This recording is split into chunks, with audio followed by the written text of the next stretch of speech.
একটা বিষয় কি যে আমি পাগল নই, তবু পাগল পাগল সেজেছি। আর পাগল যার জন্য সেজেছি হয়তো সেই মানুষটাকে দেখাতে পারিনি, আমার অডিয়েন্সকে দেখাতে পেরেছি।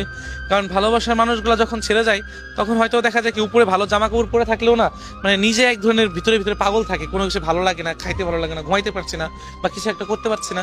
তো এই যে বিষয়গুলা, যে আমি এই জিনিসটাই বোঝানোর চেষ্টা করছি যে মানুষ যখন কাউকে ভালোবাসে আর ওই মানুষটা যখন কাউকে ছেড়ে যায় তখন তার এক বুক কষ্ট ছাড়া কিছুই থাকে না। আসলে আমরা মানুষগুলাকে ভালোবেসে থাকি, সারা জীবনই চাই যত্নে রাখতে, কিন্তু যখন ওই মানুষগুলা ছেড়ে চলে যায় তখন ওই মানুষগুলাকে না আর মানে পাওয়া হয় না, সারা জীবন আফসোস থেকে যায়। তো ওই বয়স 16 হোক কিংবা 61 হোক, তার কথা সবসময় আমাদের মনে করে রেখে যেতে হবে।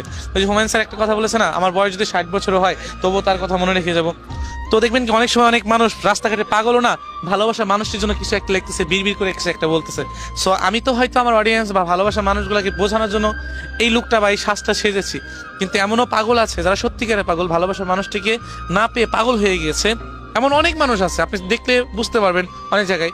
তো এই যে বিষয়গুলা, তারা সত্যিকারে পাগল, আমি পাগল না। আমি পাগল সেজেছি আমার প্রিয় মানুষটার জন্য বা মানুষটাকে বোঝানোর জন্য যে আমি তোমাকে কতটা ভালোবেসেছি, কিন্তু সে কিন্তু বোঝে নাই, ছেড়ে চলে গেছে। তো আমাদের মাঝে না ভালোবাসা মানুষগুলো যখন ছেড়ে যায় তখন আমাদেরকে এক ধরনের পাগলই বানিয়ে যায়। আমি তাদেরকে বুঝাইতে পারি না যে তাদেরকে কত ভালোবাসি, তার জন্য এই মনটা তাকে কতটা চাই। এই জিনিসটা না তারে আমি কোনোভাবেই